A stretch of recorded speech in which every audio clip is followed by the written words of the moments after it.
It's early morning in Seattle. Rand Fishkin stares at a spreadsheet packed with debt numbers that could make anyone's stomach twist. Moz, his SEO startup, isn't the overnight success story Silicon Valley lore promised. It's a scrappy family business, drafted into survival mode. 15 years in, everything's still precarious. So how did Rand build a $45 million a year company without flashing billion-dollar valuations? The real story, gritty, raw, and anything but glamorous, is about to unfold. We've all bought that Silicon Valley fairy tale, the genius dropout who strikes gold overnight. Rand's experience smashes that illusion to bits, showing us the messy, muggy trenches instead of the red carpet. Rand founded Moz from a cramped Seattle apartment with his mom, Jillian Muessig. They didn't launch with venture capital fireworks, but with borrowed laptops and unpaid bills piling up. Moz's SEO tools slowly gained traction, but debt haunted them, $400,000 deep at one point. This wasn't Instagram. It was grit and grind, month after month, and convincing skeptical clients that SEO mattered. Most founders hear they need to scale fast or die. Rand compares this to trying to sprint while carrying a full backpack uphill. The startup world pushes rocket-speed growth, often sacrificing stability. But Rand's Moz grew like a sturdy oak, slow roots digging deep in customer experience before the flashy leaves appeared. It's patience, not panic, that builds real value. Rand made an unusual choice. Instead of glossing over failures, he blogged about every setback with brutal honesty. This transparency built a tribe of loyal Moz users and readers who felt they were part of the journey, not just consumers. It flipped the script. Authenticity created community, and that community became Moz's fortress against Silicon Valley hype cycles. Success sounds shiny until you meet its hidden bills. Rand pulls back the curtain on the emotional and financial toll that chasing startup wins demands, and why many founders get burned out or broke. Rand's long haul at Moz cost him dearly. He battled sleepless nights, endless pressure, and personal sacrifice.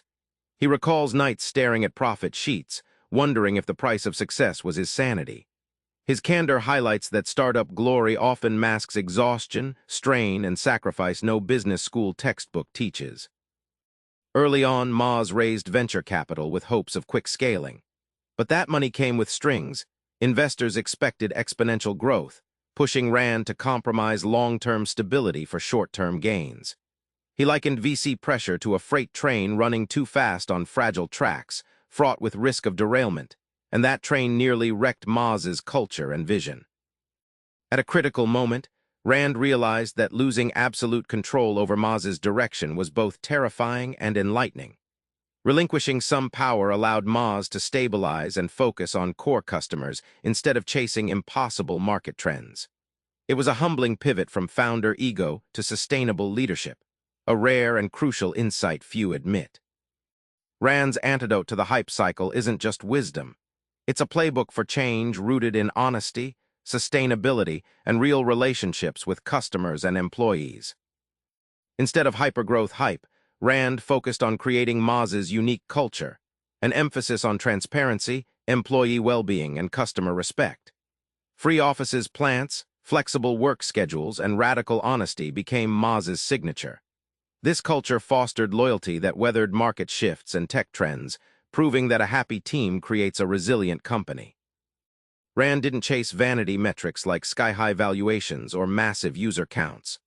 Moz prioritized profitability and sustainable growth, proving you can build a valuable, healthy business without gambling at all. Like tending a bonsai tree, slow, deliberate care beat reckless expansion, and that balance kept the company thriving long after the VC fireworks faded. One of Rand's boldest moves was sharing Moz's struggles publicly through blogs, tweets, and talks. He treated customers and peers like partners, offering wounds along with wins. This open communication demystified startups, reduced fear for founders, and inspired a more grounded startup ecosystem. Honesty became Moz's secret weapon, smashing Silicon Valley's shiny facade. Back in that cramped Seattle apartment, staring at the debt, Rand's story is a wake-up call. Startup fairy tales sell dreams but gloss over the hard truths. If you're building, don't buy the hype. Build your own path with honesty and patience. Try this. Share one real struggle you're facing with your customers today. That vulnerability might become your greatest strength. Subscribe for more book summaries like this one.